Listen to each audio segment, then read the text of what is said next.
हमारे प्राचीन ग्रंथों में कहा गया है कि हम जो खाते हैं हम वैसे ही बन जाते हैं, यानी जो चीज़ हम खाते हैं बिल्कुल वैसे ही हम बनते चले जाते हैं।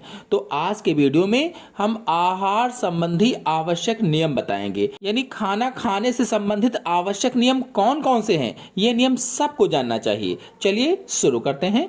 तो पहला नियम है, बिना भूख के खाना कई बीमारियों को बढ़ावा देता है। अगर आपको भूख नहीं लगी है और आप फिर भी खाना खा रहे हो तो कई सारी बीमारियां हो सकती हैं।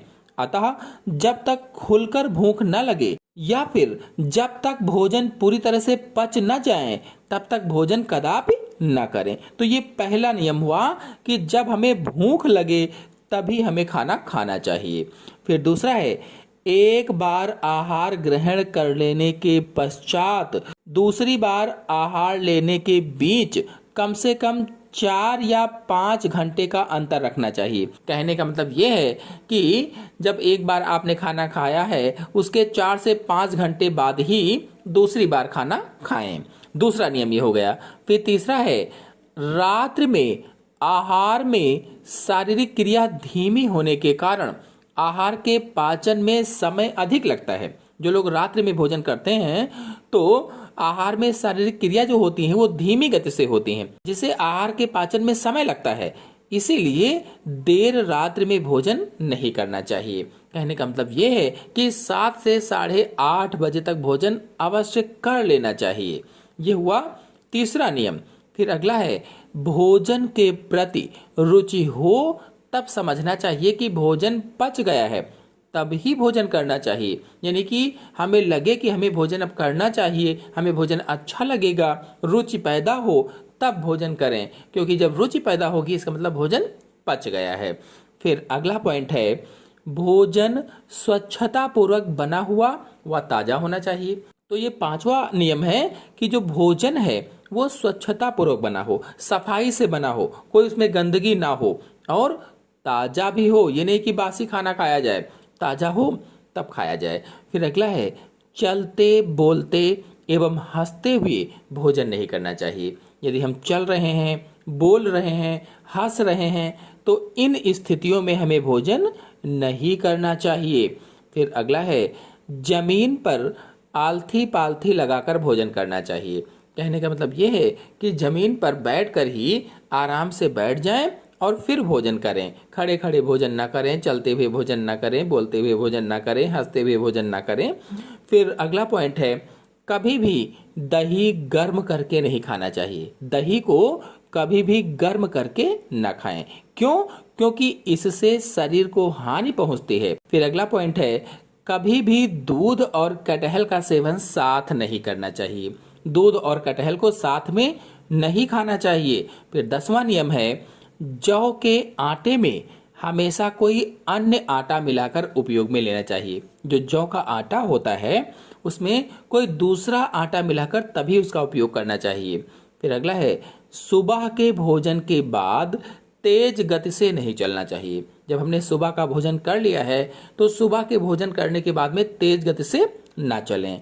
फिर अगला है, दूध और कुल्फी को भी साथ में नहीं लेना चाहिए। यदि आप कुल्फी खा रहे हैं तो दूध न लें, दूध पी रहे हैं तो कुल्फी न लें, इन दोनों को साथ में नहीं लेना चाहिए। फिर अगला है, कभी भी समान मात्रा में घी और शहद को उपयोग नहीं करना चाहिए। यानी बराबर मात्रा में घी और शहद नहीं खाना चाहिए वरना विष बन जाता है, विष के समान होता है।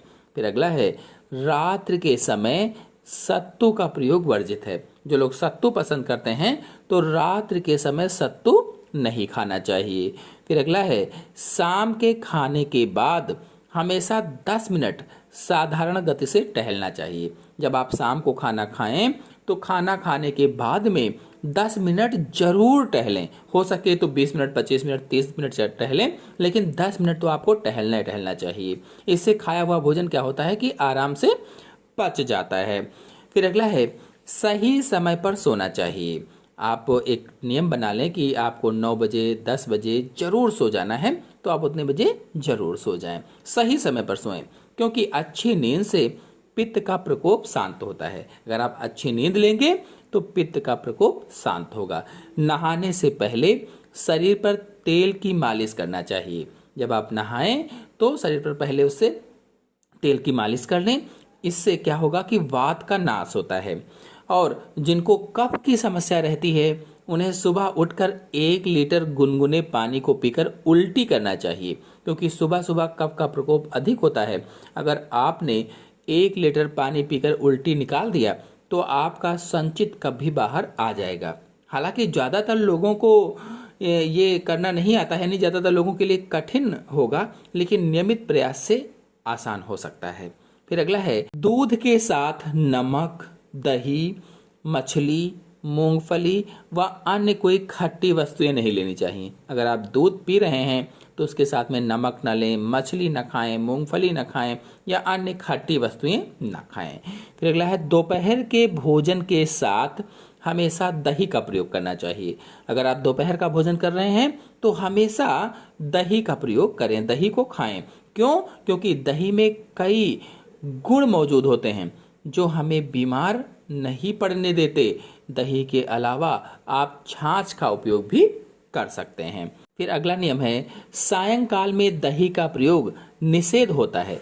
कभी भी रात के समय दही नहीं खाना चाहिए, यानी रात में या सायंकाल में दही नहीं खाना चाहिए। इसकी जगह आप दूध का प्रयोग कर सकते हैं। फिर अगला है, सर्वोत्तम शहद छोटी मक्खियों का होता है। जो छोटी मक्खियां होती हैं सबसे अच्छा वही शहद होता है, इसलिए शहद हमेशा छोटी मधुमक्खियों का प्रयोग करना चाहिए। और कभी भी शहद को गर्म करके प्रयोग नहीं करना चाहिए, शहद को गर्म करके नहीं खाना चाहिए। फिर अगला नियम है, सिर पर अधिक गर्म पानी डालकर स्नान करने से आंखों की ज्योति को नुकसान होता है। अगर आप सिर पर अधिक गर्म पानी से स्नान कर रहे हैं, अधिक गर्म पानी डाल रहे हैं, तो आंखों की रोशनी जा सकती है। इसलिए सर्दियों में भी सिर पर हल्के गर्म पानी का उपयोग करना चाहिए। अधिक गर्म पानी नहीं, हल्का गर्म पानी हो तो चल जाएगा। फिर अगला है, जब भी शरीर गर्म हो, अर्थात कहीं दूर से चलकर आ रहे हों या दौड़कर आ रहे हों, तो कम से कम 10 मिनट तक शरीर को ठंडा करके ही पानी का सेवन करना चाहिए। शरीर गर्म है या फिर कहीं से दूर से चलकर आ रहे हैं या फिर कहीं से दौड़ कर आ रहे हैं, तो कम से कम 10 मिनट आराम कर लें, शरीर को ठंडा कर लें, तब पानी का सेवन करें। और यह पानी गुनगुना हो तो और अधिक बेहतर होगा। अगर आहार में इन नियमों का पालन आप करेंगे तो निश्चित ही आप बीमारी से कोसों दूर रहेंगे। अगर इन सभी नियमों का पालन करेंगे तो आप बीमारी से कोसों दूर रहेंगे। और ये नियम हर प्रकृति यानी वात, पित्त, कफ के मनुष्यों को अनुसरण करना ही चाहिए। जिनमें ऐसे मनुष्य जिनमें वात है, पित्त है, कफ है, इन चीज़ों का दोष है, वह मनुष्य इन सभी नियमों का पालन जरूर करें। तो आशा है आपको वीडियो अच्छी तरह से समझ में आ गया होगा। समझ में आ गया हो तो वीडियो को लाइक कीजिए, अपने सभी दोस्तों में वीडियो को शेयर भी कीजिए, और चैनल पर पहली बार आए हैं तो चैनल को सब्सक्राइब भी कर लीजिए। धन्यवाद।